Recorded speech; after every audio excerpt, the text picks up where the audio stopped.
Well, if you happen to be associated with the natural gas industry here in Western Pennsylvania in October of 2024, then there's a very good chance that you've heard some reference or will hear some reference to the Range Resources Wren's #1 well, which celebrates its 20-year anniversary of completion this month. And certainly all of the newspaper articles and anniversary celebrations and other festivities surrounding this 20-year mark are worthy of praise and acknowledgement and celebrating. But today, I, Joe Sinnott, am not going to talk, primarily at least, about that innovation, about that milestone here in Western Pennsylvania. No, instead I'm going to focus on a different innovation that occurred 110 years before the completion of that Wren's #1 well. And that innovation with Western PA roots is the Ferris wheel. And there is perhaps no better location to talk about the Ferris wheel than right here on the Roberto Clemente Bridge in Pittsburgh, where there is a Ferris wheel turning behind me. And while this odd sight is certainly unusual, although perhaps not as unusual as if the Pirates were actually playing a playoff game in October, which they of course are not in the empty stadium behind me, this sight is only in town for a couple more days. And so I thought, hey, why not use this as an excuse, as always here on the Energy Detox, to offer you yet another reminder of ways that you can be a more effective leader in the energy industry. And in particular, we're going to focus on the ways in which you as a leader in this up and down industry, which can often be described as a roller coaster, are really better suited channeling the Ferris wheel. Because the Ferris wheel serves, for many different reasons, as a much stronger reminder of how you want to be perceived, as how you want to be seen as a leader. And we'll get into some of those parallels, and certainly I ask you to think about those parallels as we move through the next couple of minutes. But before that, I at least want to set the stage a little bit more and give a little bit of the history behind the Ferris wheel. Because if you don't know, the Ferris wheel has its roots here in Western Pennsylvania because a gentleman by the name of George Washington Gale Ferris Jr. invented it. And he was living here in Pittsburgh. He was not a Pittsburgh native, but he had been here in Pittsburgh, and he was a bridge engineer. So again, whether or not a lot of the people riding this Ferris wheel realize it or not, the connection between bridges and Ferris wheels are certainly linked. And that bridge engineer came up with this idea ahead of the 1894 World's Fair in Chicago. And it was a big hit. Certainly this was something that nobody had ever seen before. It basically was meant in some way to surpass the wow factor, if you will, of the Eiffel Tower from the previous World's Fair. That, of course, was in Paris. And in many respects, George Ferris accomplished just that. But as we reflect on it 130 years later, and looking at that Ferris wheel, it's a good opportunity, as I said a couple minutes ago, to reflect on the fact that you as a leader probably want to be seen more as a Ferris wheel leader than a roller coaster leader, even though you have a lot of excuses to simply go with the ups and downs, the twists and turns, and the uncertainty that come with leading teams in the energy industry. And so as we always do on the Energy Detox, I'm going to roll through a series of 3 quick questions that you can use to perhaps come up with some tools, some ideas, some mindsets that you can deploy right away to make sure that you are embracing the inspiration of George Ferris in this interesting site behind me, and not simply going through the motions that, again, wouldn't be surprising, certainly would be easily excused. That, of course, being like, hey, I'm in this industry, it's a commodity business, I'm going to be that roller coaster leader who can bring my team to the twists and turns. Because guess what? That's not as sustainable as, of course, it could be. So, that being said, what's the first theme? What's the first question to ask yourself? Well, it is, are you leading in a steady, predictable manner, reflective of this Ferris wheel behind me? Or, again, are you allowing yourself and your team to get caught up in the twists and turns of this industry? Because, of course, the reality is, yes, there are ups and downs.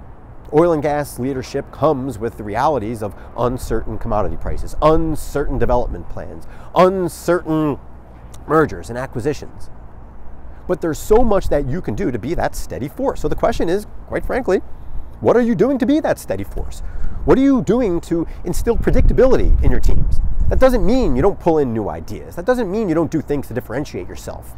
Quite the contrary, and we talk about that all the time on the Energy Detox. But what are the things that people should expect from you? Just like the Ferris wheel, which is going to go in its steady motion, up and down, return to the same spot. Are you missing out on opportunities to inflict that level of certainty among your team? Or again, do you pride yourself on simply going with the flow, which is very likely what got you to where you are? So again, ask your question. Ask that question. are you, and what can you do to show yourself as that steady Ferris wheel-like leader instead of that roller coaster-like leader? The next question, the next theme to ask yourself, inspired by this unique site, is what are you doing to help employees gain value at each level of their career journey?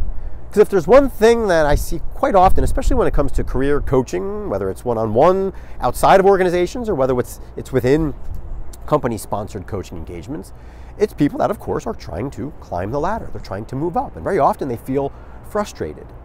And one simple question that I have the pleasure of asking is, hey, what can you do at your current level that maybe you can't do when you do finally move up? In other words, what can you do to take more advantage of whatever level you're at, whatever amount of perspective you have?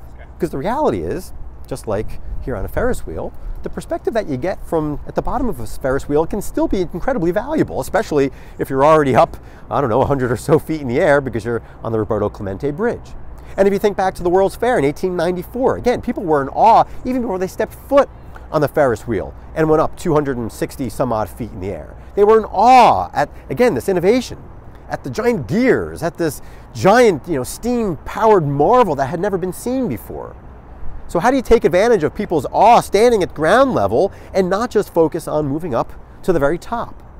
Again, it's something that's very easy to miss both as an employee as you're trying to, again, move up and grow your career, but it's equally easy for managers to miss. And when managers and leaders do miss those opportunities, what happens is they spend a lot of energy trying to move people forward, almost apologizing for not making people move along fast enough, instead of pausing and saying, hey, look, I fully support you moving up.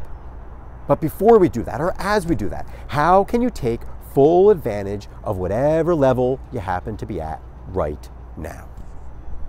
And the third and final theme, the third and final question to ask yourself, tying together the energy industry and the innovation that is on display here behind me, albeit again a much smaller innovation at about 60 feet tall, again not 260 feet tall.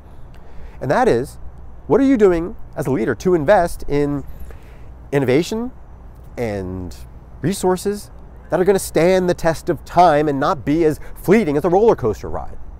Because the reality is, and again, certainly it's budget time for many companies, as you look at those budgets, there's a lot of things that, might give a short-term boost to your employees, whether it's happy hours and get-togethers as employees, or maybe heading off to an amusement park in the spring or summer. But do those things really stand the test of time? And of course the answer is no. They certainly pale in comparison to the 130-year history of the Ferris wheel and the impact that it continues to have, or even the 20-year impact of the completion of that Wren's #1 well by Range Resources 20 years ago. So ask yourself, what investments are you making, and are those investments in things that are fleeting and that are likely to have little to no impact? Because if you think about it, again, bringing back the theme of roller coasters versus Ferris wheels, you go to an amusement park, how often are the big roller coasters down for some reason, for some maintenance thing, for some safety thing? And certainly, again, here in Pittsburgh, if you're familiar with the ongoing Kennywood saga, the steel curtain is down more than it's up. It was down all of the 2024 season, and just a couple days ago, Kennywood said, well, we're working really hard to make sure that the steel curtain is up for next season. Well, whether it is or not, again, it serves as a reminder that sometimes people are looking for you to be that steady influence. And when you're making investments in your people, ask yourself, are you making investments in things like long-term coaching and resources, quite frankly, that can help people move forward and that they can continue building on and moving on and growing upon? Or are you investing in short-term fleeting things that offer very little bang for their buck, thrilling as they may seem and easy as they may seem? And so with those three questions in mind, again, I hope this little forced analogy or comparison between roller coasters and Ferris wheels and you as a leader offers some insight into some of the things that you could do to display a little bit more steadiness, a little bit more predictability, even though you are indeed faced with the realities of an up and down roller coaster type industry. And so with that, again, as always, I thank you for joining me, Joe Sinnott, here on the Energy Detox, and in particular here on the Roberto Clemente Bridge in October of 2024. And as you move forward into fall, I wish you all the best as you continue celebrating the impact that Range Resources Wren's #1 well has had both on the region and on America, if not the entire world. So with that, take care and have a great rest of the day.